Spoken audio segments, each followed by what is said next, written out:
Hello. So we are learning the third chapter of Pirkei Avot, and again, this is all leading up to having a siyum for Ta'anit Bechorot, which will be on Erev Pesach in the morning. So here we go. Chapter 3, Mishnah 1. Akavya ben Mehalal Omer, Histakel b'shlosha devarim v'iyat ha'ava lidei avera, Da me'ayin bata, ul'an ata holech, v'lifnei mi ata atid liten din v'cheshbon. Akavya ben Mechalalel said, "Consider three things, and you will not fall into the hands of sin. Know whence you came, and where you were going, and before whom you will have to give account and reckoning." Okay, and then he explains each one. Me'ayin bata, mitipa serucha. So whence you came, from a putrid drop. Ul'an ata holech, limakom afar ima v'toleah. And you are, where are you going? To a place of dust, worm, and maggot. V'lifnei mi ata atid liten din v'cheshbon. And who will you have to give an accounting and a reckoning to? It says, Lifnei melech malchei hamlachim HaKadosh Baruch Hu. Okay, so that you have to know your humble origins and then your humble end, that we all will have the same end, and that everything that you do in your life eventually God takes account of and will take an accounting of, and that's how you should conduct yourself, with an awareness of that reality of your fragility, of your the same beginning and end for all people, and that God will be the one that you have to give an ultimate accounting and reckoning to. Mishnah 2. Rabbi Chanina Sagan HaKohanim Omer, Heve mitpalel b'shloma shel malchut, she'ilmale mora'a ish et re'ehu chaim bela'o. Okay, Rabbi Chanina, the deputy high priest, said, "Pray for the welfare of the ruling power, since but for the fear of it, men would swallow each other alive." So pray for have a good, just government, the ruling power, because that is what keeps society together. It's something to be cognizant of, especially aware of now at this time when we're going through such a struggle and we need governments to act well and to have the best interests of people in mind. And it's worthy, therefore, to pray for them. Rabbi Hanania ben Teradion Omer, Shnaim sheyoshvim be'ein b'neihem divrei Torah, harei ze moshav letzim shene'emar, uv moshav letzim lo yashav. Rabbi Hanania ben Teradion said, when two sit together and no words of Torah are spoken between them, this is a session of the scornful, as it is written, nor sat he in the seat of the scornful. So anytime you are with a fellow Jew, sharing a meal, just interacting with one another, that there should always be some kind of Torah content that elevates kind of the interaction and the encountering another person. Aval shnaim sheyoshvim v'yesh b'neihem divrei Torah, shechina b'neihem. Shneimar, az nidberu yirei Hashem, ish arehu v'yakshev Hashem v'yishma v'yikatev sefer zikaron lefanav lirei Hashem u'lechoshvei shemo. But when two sit together and words of Torah are spoken between them, the divine presence rests between them, as it is written, then that they that fear the Lord spoke with one another, and the Lord listened and heard, and a book of remembrance was written before him for those who fear the Lord and thought upon his name. So that God will dwell amongst us, will dwell amongst any two people that are engaged in Torah together, that God's presence is there, is what that part means. And then, at the end, this is a long Mishnah, Ein li el shnayim, minaim she'afilu echad yoshev osek b'Torah she'HaKadosh Baruch Hu kovea lo schar. But so this only applies to two. So how do we know that even for one person, one single person sitting and learning Torah all by himself, that God appoints him reward? Shne'emar, yeshev badad ve'yidom ki natal alav. Let him sit alone and keep silence, because he has laid it upon him. So we know that even for one person, that God still values that to the same extent and wants that moment of learning Torah. It's good when in our interactions with other people, but also something that we can accomplish alone. Also very relevant for the time we find ourselves in. Okay, Mishnah 3. Rabbi Shimon Omer, Shlosha she'achlu al shulchan echad ve'lo amru alav divrei Torah. So again, we're talking about learning Torah, people interacting with each other and having that be a part of their engagement with one another. Ke'ilu achlu mizivchei metim, shene'emar ki kol hashulchanot mal'u ki tso'a bli makom. Rabbi Shimon said, if 3 have eaten at one table and have not discussed words of Torah over it, it is as though they have eaten the sacrifices of the dead, as it is written, for all tables are full of vomit and filthiness without God. So that reference to sacrifices of the dead is comes from a line in Psalms that has to do with a form of idol worship, calling attention to, and saying it's like that, to have a meal with a group of people and to not have some Torah content, and not to be discussing halacha or values. You should be engaging with other people in a substantive way, and God should somehow be referenced and present in our interactions with other people. Aval shlosha she'achlu al shulchan echad ve'amru alav divrei Torah, but people that did, 3 that ate together and did speak words of Torah, ke'ilu achlu mishulchano shel hamakom baruch hu shene'emar ve'yedaber elai ze hashulchan asher lifnei Hashem. But if 3 have eaten at one table and have spoken words of Torah over it, it is as though they had eaten from the table of God, as it is written, and he said to me, this is the table that is before the Lord. So it makes the mundane, maybe just having a meal with people, into something holy and something with God's presence there when we discuss words of Torah. Mishnah 4. Rabbi Hanania ben Hachinai Omer, Haneor balayla v'hamelech b'derech yechidi v'hamipfaneh libo levatala. So Rabbi Hanania ben Hachinai said, he who stays awake at night or walks the road alone or turns his heart to idleness, then it says, Hareze mitchayev benafsho. He transgresses against his own soul. So what does this mean? And I think that there's 2 ways of understanding that. One of them has to do with a different kind of grammatical look at this sentence. So the first way, the literal way that we have as written here, he who stays awake at night and walks on the road alone or turns his heart to idleness. So these are all things that maybe endanger yourself, not taking care of your body, staying awake all night, or walking the road alone, that you're vulnerable to robbers or other people that want to hurt you or take advantage of you, or turns his head to idleness, turns his heart to idleness, to not be thoughtful about what you're doing with your time, what you're doing with yourself, that these things transgress against your own soul. But there's another way of reading this, I think a different version of the text, where there's a slight difference in the language, that he who stays awake at night or walks on the road and turns his heart to idleness, while he's doing those first 2, he does the third. So you're in this vulnerable state. Night is a scarier time. It's a more vulnerable time. And walking on the road alone is certainly vulnerable. You're vulnerable. And then you turn your heart to idleness, that you're not actually, what you should be doing then is you should be maybe thinking of words of Torah or thinking of praying to God, doing something consciously to help you through that difficult time, and instead you're just thinking about nothing. That would be a transgression against one's own soul. Okay, Mishnah 5. Rabbi Nechunya ben Hakana Omer, Kol HaMekabel Alav Al Ol Torah, Ma'avirin Mimenu Ol Malchut Ve'Ol Derech Eretz.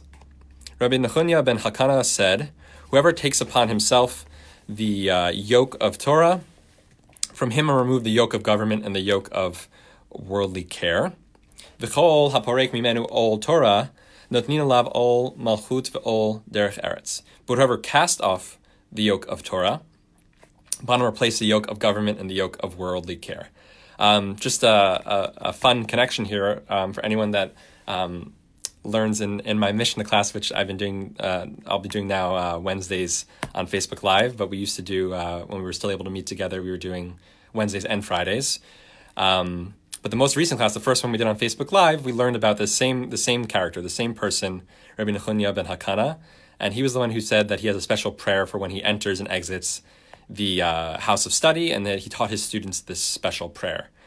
So I just thought it was interesting that they're 1 week apart, we have the same connection to the same person. But here, what is he saying? He's saying, that when you are engaged in Torah, when that's a essential part of your life, then other worries or other things that might have control over you kind of dissipate. And if you don't do that, then those burdens become greater. Whether he means in kind of a direct way from God doing that, relieving certain burdens when you engage in Torah, or just in kind of how the character that it builds in you, instills in you. Either way, it is a safeguard against other kind of worldly troubles that could come from power being exerted over you, or having to worry about derech eretz, worldly affairs, and how are you going to provide for yourself. That those worries correspond to one another and can go away if you're engaged in Torah in a serious way. Okay, Mishnah 6. Rabbi Chalafta, ish kfar Chananya omer, asara sheyoshvin va'oskin b'Torah, shchina shruya b'neihem, shneemar, Elokim nitzav adat el. Okay, so Rabbi Chalafta of Kfar Chananya said, when 10 sit and occupy themselves with Torah, the divine presence rests among them. As it is said, God stands in the congregation of God. So here that word, that word Edah, Edah implies a group of 10. Okay, and the next one, Uminayin afilu chamisha. How do we know even for 5, God's presence is there for 5 people together, and busying themselves with Torah in some way together? Shene'emar va'agudato al eretz yisada. And how do we know that the same applies to 5, as it is said, and has founded his band upon the earth? And that word agudah, band, denotes like a oged, what someone's able to grip. So what someone's able to grip with their 5 fingers of their hand implies 5. That's where they get 5 from, or using that as a verse to reference 5, still warranting God's presence. Minayin afilu shlosha. And how do we know for even 3 this applies? 3 people sitting together and learning Torah, that God's presence is there. Shneemar b'kerev Elokim yishpot. As it says, he judges in the midst of the judges. So judges, we know for a legal court, for a beit din, we need 3. So amongst the court of judges, meaning among 3, that God dwells. Uminayin afilu shnayim. How do we know even for 2 people God's presence is there? Shneemar az nidvaru yirei Hashem ish arehu v'yakshev Hashem v'yishma b'go. So that was actually one that we heard 1 or 2 mishnahs ago. Then they that fear the Lord spoke one with another, and the Lord listened and heard. So one with another, ish el re'ehu, that's 2 people, a person and his fellow. And finally, uminayin afilu echad. How do we know even for 1 person sitting and busying themselves with Torah, that God's presence is there, that God is with that person? Shne'emar b'chol hamakom asher azkir et shemi avo elecha uvirachticha. As it is said, in every place where I cause my name to be mentioned, I will come to you and bless you. And that I will come to you and bless you is in the singular, the you. Uverachticha. So meaning even for 1 person, if you're mentioning God's name, meaning any form of learning Torah, engaging with Torah, God will come and bless you, 1 singular, meaning that even for 1 person, God is present. Okay, Mishnah 7 of chapter 3. Rabbi Elazar ish Bartota omer, ten lo mishalo, she'ata v'shelach shalo, v'chen b'David hu omer, ki mimcha hakol umiyadcha natanu lach.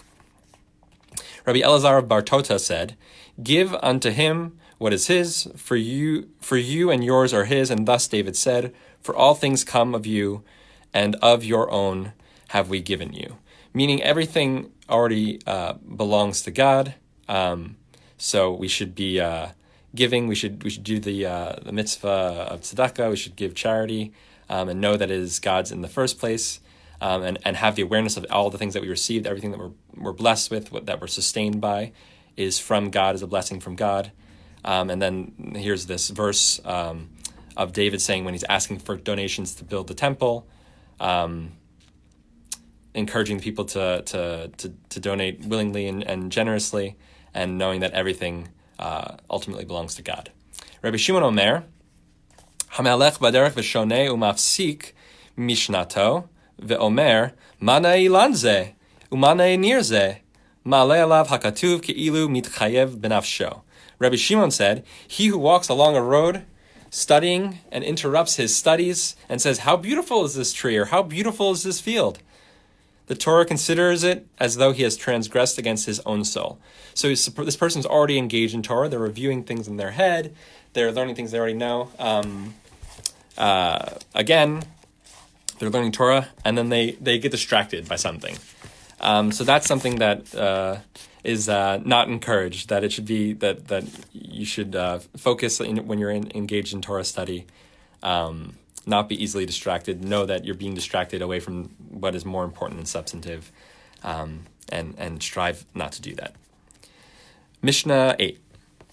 Rabbi Dostai v'Rabbi Yanai mishum Rabbi Meir Omer kol hashocheach davar echad mimishnato ma'aleh alav hagatuv ke'ilu mitchayev benafsho shene'emar rak hishamer lecha ushmor nafshecha me'od pen tishkach et hadvarim asher ra'u einecha.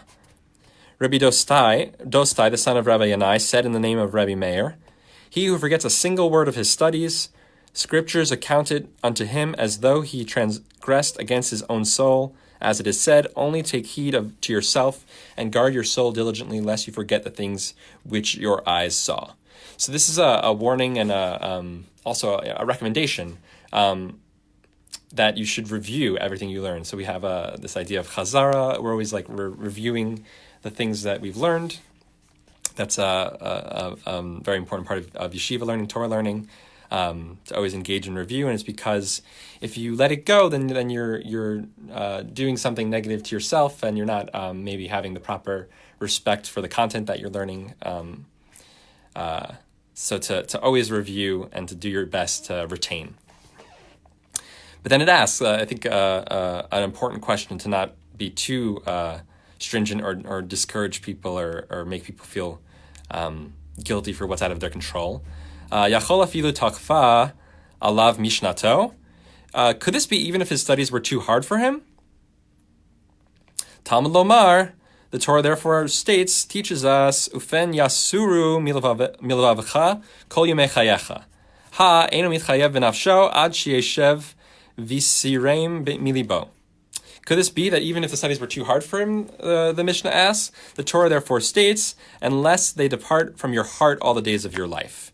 Hence he is not guilty against his soul unless he deliberately removes them from his heart. So of course, we're human, we're going to forget things. We're not going to, at times, be as diligent as we should in working to retain and reviewing. So there's honest mistakes you can make, and there's human weaknesses, those kinds of mistakes. So forgetting it or having difficulty retaining or something being too difficult for you is not something that you're punished for or should be made to feel bad about. But it's when you deliberately remove them from your heart, that when you don't care about trying to retain or remember them. And also that includes not making it a priority that reviewing should be a priority, something that you value, trying to work at retaining the information you've learned, the Torah that you've learned. Mishnah number 9. Okay. Rabbi Chanina ben Dosa Omer, Kol shirat cheto kodemet lachachmato, chachmato mitkayemet. V'chol shechachmato kodemet liyirat cheto, ein chachmato mitkayemet. Rabbi Chanina ben Dosa said, he whose fear of sin takes precedence over his wisdom endures, but he whose wisdom takes precedence over his fear of sin, his wisdom does not endure. Hu haya omer, kol shema'asav merubim mechachmato, chachmato mitkayemet. V'chol shechachmato meruba mima'asav, ein chachmato mitkayemet. So I'm pretty sure actually one of Rabbi Elton's From the Rabbi's bookshelves was specifically on a commentary of this Mishnah, so you can go back to that and watch that if you want to learn more about this Mishnah. So what does it mean? He whose fear of sin takes precedence over his wisdom, so you're more, that you're careful, that your actions go beyond the level of wisdom you've acquired, his wisdom endures, because you're putting it into practice, you're working to safeguard it. But he whose wisdom does not take precedent, whose wisdom takes, but he whose wisdom but he whose wisdom takes precedence over his fear of sin, his wisdom does not endure. So if you're not going to put it into action, you're not going to apply what you've learned, then that what you've learned, it won't last. It won't be significant. You need to put into action, apply it, and use it it should affect your life, your character, your action. He used to say, he whose deeds exceed his wisdom endures. So again, the action that you go beyond, because of what you go beyond the letter of the law and being scrupulous about something. But he whose wisdom exceeds his deeds, his wisdom does not endure. So that if you focus so much on what, just caring about what you know, but not trying to apply it to your life and your character, then that's not going to be meaningful wisdom that you acquired, and it's not going to last because you're not putting it into practice. Okay, Mishnah 10. Hu haya omer, kol sheruach habriut nocha hemenu, ruach hamakom nocha hemenu. V'kol she'en ruach habriut nocha hemenu, ein ruach hamakom nocha hemenu. He used to say, he in whom the mind of mankind finds pleasure, in him the mind of God finds pleasure. But he in whom the mind of mankind finds no pleasure, in him the mind of God finds no pleasure. So does one's deeds, is it something that gratifies society? Is it something that sanctifies God's name? If it's something that is positively benefiting and influencing other people, one's deeds and one's character. But if someone find no pleasure in someone, maybe they have an offensive character, people are hurt or offended by them, in him the mind of God finds no pleasure. So because you're not doing what to honor God's name, being a Jewish person and representing God, and not doing that in a positive way. Rabbi Dosa ben Harkinas Omer, Shena shel shacharit, v'yayin shel tzoharaim, v'sichat hayaladim, v'shivat batei knesiot shel amei haaretz, motzein et ha'adam min ha'olam. Rabbi Dosa ben Harkinas said, morning sleep and midday wine and children's talk and sitting in the houses of assembly of the ignorant drive a man out of the world. So these are things that could be a distraction, things that are overly self-indulgent, possibly, and will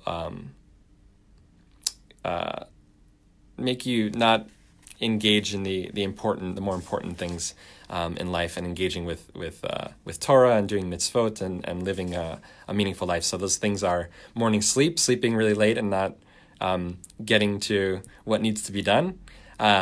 Midday wine, drinking in the middle of the day, and maybe that will lead to tiredness or laziness or wanting to or not having a sharp mind to use for important things and to do important things. Children's talk. So I guess maybe that means like I don't know. That one's difficult. Engaging too much in certain kind of certain activities maybe that are not utilizing your skills or mind in a way that you need to, or for some so for some other not an important reason. And sitting in the houses of assembly of the ignorant. So not learning from people who are very capable, and surrounding yourself by people who are very capable and learned and pious. Those are the people that you should be surrounding yourself with. So if you go somewhere else where you're surrounded by people who aren't very learned and who are not very devoted or wanting to work hard at their Torah knowledge and character and those things, so kind of surrounding yourself with people that you shouldn't, those will also take you out from this world. Mishnah 11. Rabbi Elazar Hamodai Omer, Hamechalel et HaKodashim, V'hamevazeh et HaMoadot, V'hamalbin pnei chavero barabim, V'hamefer brito shel Avraham Avinu, Alav HaShalom, V'hamagale panim batorah shelo kehalacha, Af al pi sheyesh biyado Torah u'masim tovim, ein lo chelek olam haba. Rabbi Elazar of Modin said, He who profanes the sacred things, the offerings, maybe using the in the times of the temple, using things that were dedicated for a sacred purpose for non-sacred purposes, and he who despises the festivals, meaning who doesn't the intermediary days of the festival Chol Hamoed of our Jewish festivals, not considering those special, or not doing anything to mark them or make them unique from regular Chol days, regular days. And he who shames his fellow in public, it actually says who whitens the face of his fellow, to make someone turn white and to feel shame in front of other people is a very terrible thing to do. And he who violates the covenant of our father Abraham, alav shalom, peace be upon him. So that could mean brit, like the covenant in a literal way. Brito shel Abraham, so not having a circumcision would be that problem, or in some kind of other way of brit being the covenant of Abraham to continue the Jewish people and have a Jewish home and family. But I think it could mean the literal way, that literally brit of circumcision. And who interprets the Torah not according to the halacha. So it says that it uses the language of panim b'Torah. It says the faces of the Torah. We know that there's 70 faces of the Torah, 70 different ways to interpret every single sentence, every single what to learn from it. But if you interpret in a way that defies actually what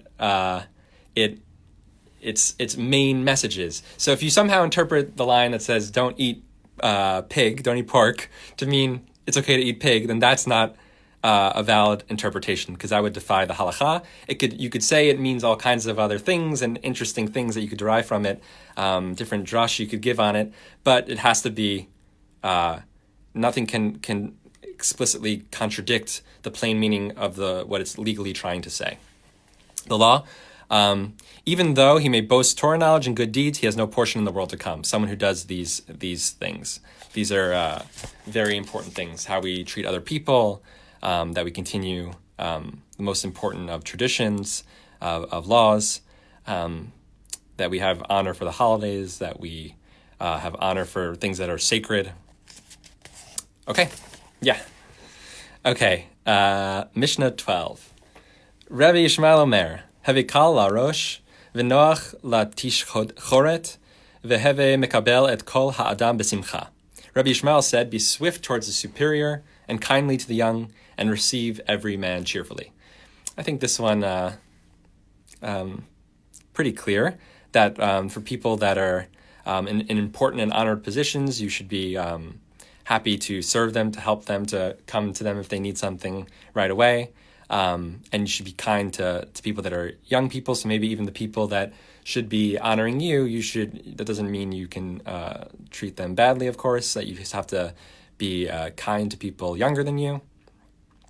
And receive everyone cheerfully. So always try your best to be kind to any person whom you encounter. That's an important thing to be in a good spirit, to smile, to be kind to people is an important value. Excellent. 13. Rabbi Akiva Omer, Sechok v'kalot rosh, margilin la'erva. Masoret siag le'torah, masrot siag la'osher, Nedarim siag la prishut, siag la chochma, shtika. Rabbi Akiva said, jesting and lightheartedness accustom a man to lewdness. Tradition is offense to the Torah. Tithes are offense to wealth. Vows are offense to abstinence. Offense to wisdom is silence. So here Rabbi Akiva is recommending things that distance you from that which you want to avoid, that you need a fence, an additional layer to distance you. So some of those things like that our tradition, our customs help to preserve the Torah, the strict biblical laws is preserved by the rabbinic law, and we preserve our community with our customs and traditions.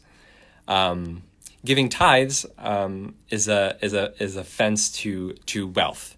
I think that's a really interesting one. That when you are generous, when you are understanding that actually everything you have belongs to God, and therefore you have to give what is God's, and you have to give to people in need. that will actually make you more successful. Whether that means in like a literal sense or in like a good kind of energy. I think that one is interesting. And the last one I think is also interesting, that that a fence to wisdom is silence. In order to learn, we need to learn. You need to know when to just listen. I think that's good advice, and something that we've all probably learned at some point in our life, or had to encounter and be challenged by. Okay, this one 14 is actually, it's I think my favorite. I find this one very, very beautiful and teaching a very meaningful lesson that's important for all of us. And this is also from Rabbi Akiva. Hu haya omer, chaviv adam shenivra b'tselem, chiba yitera nodat lo shenivra b'tselem, shneemar b'tselem elokim asa et adam. So he used to say, beloved is man, for he was created in the image of God. Still greater was this love, in that it was made known to him that he was created in the image of God. As it is written, in the image of God made he man. So something, of course, it's so special and beautiful that God made us in his image, that we're made b'tselem Elokim.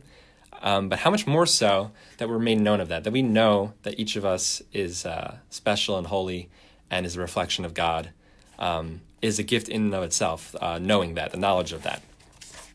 Chavim Yisrael shenikrau banim lamakom, chiba yetera nodat lahem shenikrau banim lamakom, shneemar banim atem lashem elokechem. Beloved are Israel, for they are called children of God. Still greater was this love, in that it was made known to them that they are called children of God. As it is written, you are the children of the Lord your God. Chavim Yisrael shenitan lahem kli chemda, chiba yetera nodat lahem shenitan lahem kli chemda, shebo nivra ha'olam shneemar, Beloved are Israel, for to them was given a precious instrument. Still greater was this love, in that it was made known to them that was given a precious instrument with which the world was created, as it is written, for I give you good doctrine, forsake not my Torah. So I think why I love this one, it's a reminder that we loving is good, but showing our love is even more, is adds so much to that, and is so special and equally important. So God created us, and he let us know we were created in his image. What was the second one? The second one is that God, we were children to God, and then he let us know that we were his children. And then God gave us this precious instrument, the Torah, and let us know that the Torah was given by him specifically to us. So it's just a reminder, I think something important for all of us, something that we can forget, that we maybe, we know we love the people that we love, but it's an important reminder that we have to show it and let them know, because of how much more special it makes it when someone has no doubt, when they know very clearly how loved they are. Mishnah 15. Hakol tzafui v'harashut netuna, uv'tov ha'olam nidon, v'hakol lifi rov ha'maaseh. All is foreseen, yet free choice is granted. The world is judged with grace, yet all is according to the predominance of the deeds. So this one, this is another one of Rabbi Akiva. We have a few in a row from Rabbi Akiva. Very important, very complicated theological idea that Rabbi Akiva is expressing here in the first clause. That all is foreseen, God is all-knowing, yet free choice is still granted. So how do we have those two things? Is very complicated, and probably have many classes just on that one theological principle.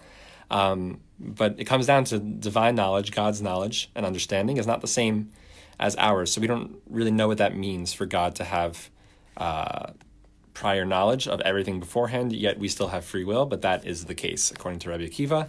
I think a well established and accepted aspect of Jewish theology, that God is omniscient, but we are still given and blessed with free will. And it's complicated what that means. Okay, and the world is judged with grace, that God is a graceful God, but still yet all is according to the predominance of the deeds. Rambam understands this as meaning that we have to, there's more value in doing a deed consistently and frequently. So while you can give a ton of money at once, and that's great, it would be better actually to every day give some money, because then you're conditioning yourself to the mitzvah of tzedakah. You're conditioning yourself to be a more generous giving person. So there's like something to be said just for repetition, even if it equals the same thing in the end. That a repetitive act and the commonness of our deeds has an important value. Okay, Mishnah 16. Hu haya omer, hakol natun be'eravon, umetsuda prusa al kol ha'chaim, hachanut patucha,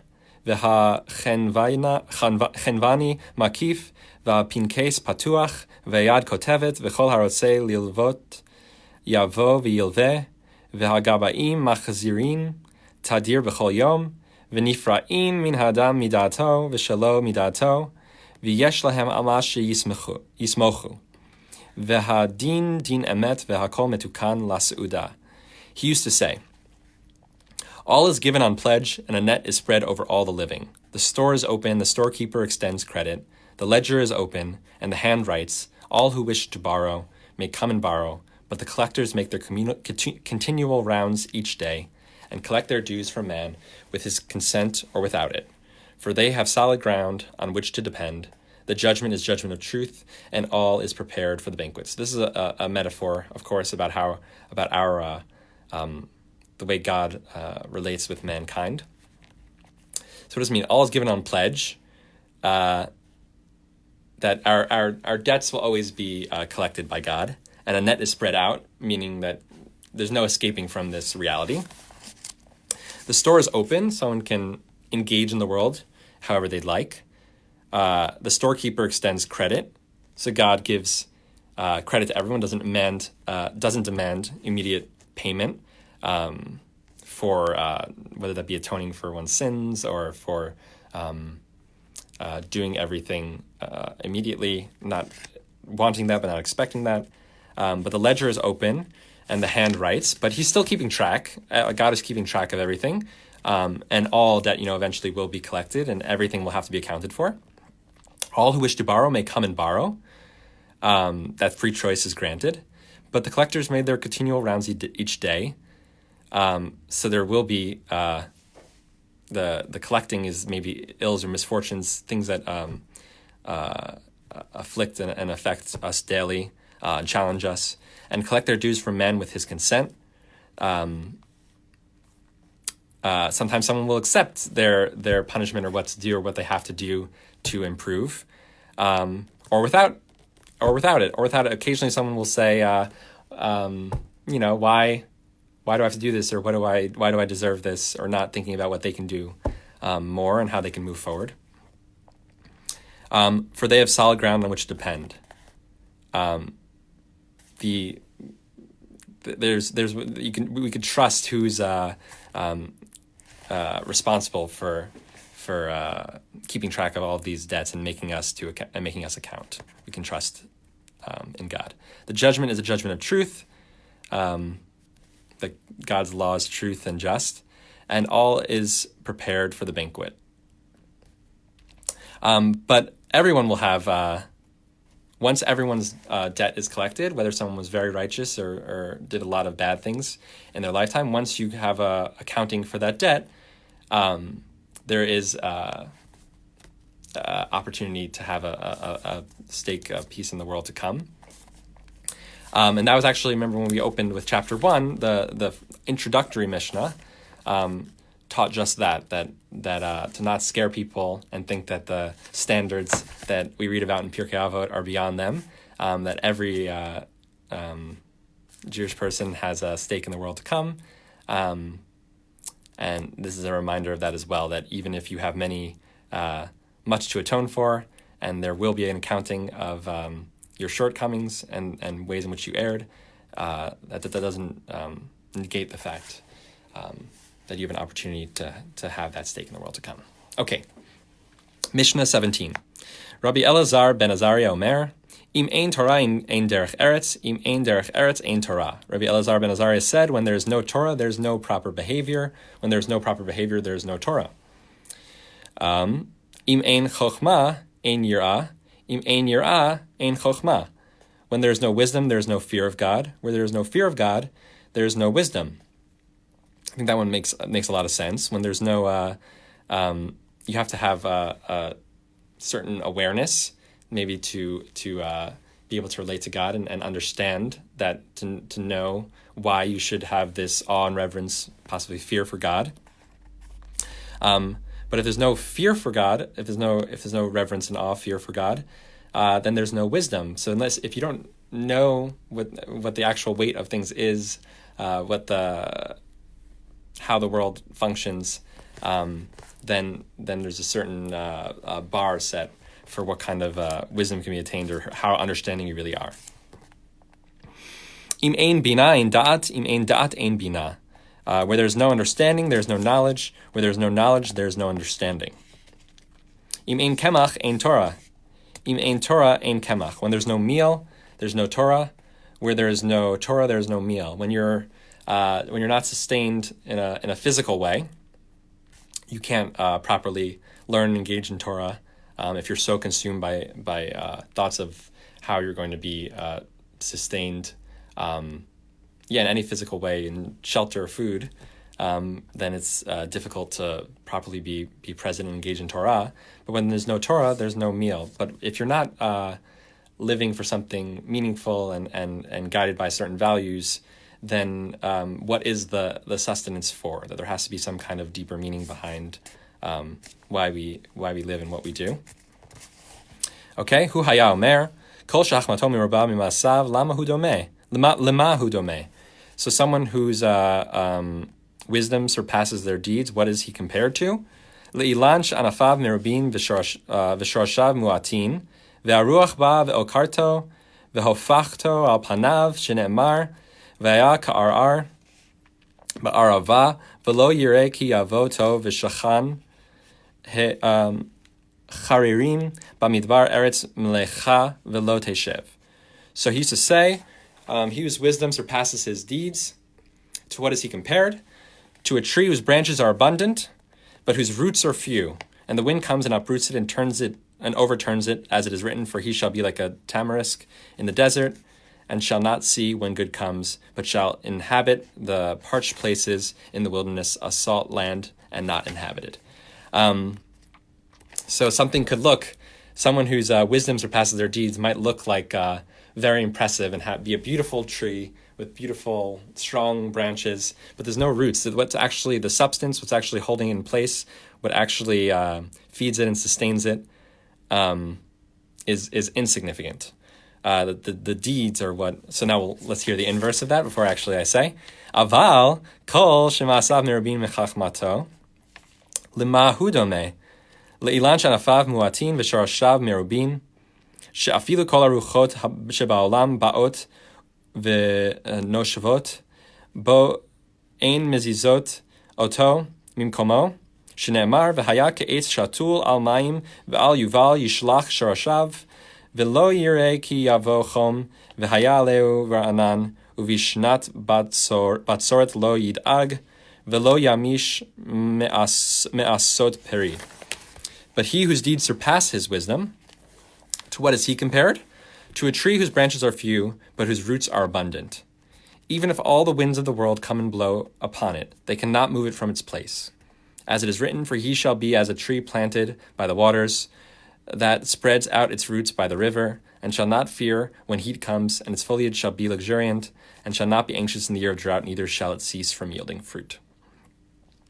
So having deeds surpass wisdom, so not kind of romanticizing just purely intellectual pursuit without actually some substance behind it, and it leading to a meaningful change and growth in a person. That the roots should be abundant. The deeds that are actually like the part of what your learning is supposed to lead to, what gives substance, what gives meaning, that is what should be the strong part, just like a tree that is anchored well in the ground, and has what it needs to be sustained and to be strong and to really not just look strong and beautiful, but to be rooted, to have literally to have that kind of strength and longevity because of its substance. Okay, and then the last one, Mishnah 18, and with this we'll finish chapter 3. Mishnah 18. Rabbi Elazar ben Chisma Omer, or Chisma Omer, Kinin ufitchei nida, hen gufei halachot. Rabbi Elazar ben Chisma said, bird offerings and the onset of menstrual uncleanness are the essentials of halacha. Tekufot v'gematriot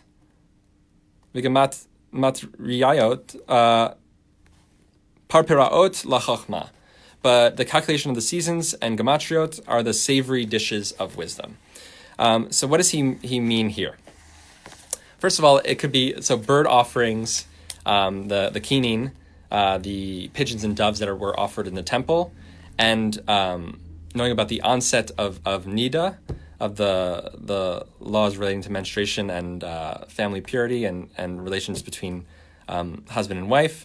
That those are two things that are complicated, that are very intricate, and take a lot of work to learn well.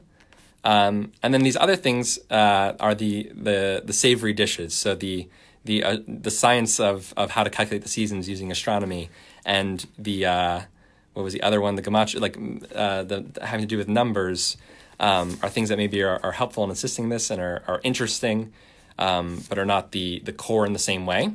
But also, there's another way of understanding this, that each of those, the kinin and nida, the bird offerings and nida, are the last of their respective orders in the Mishnah and the Talmud.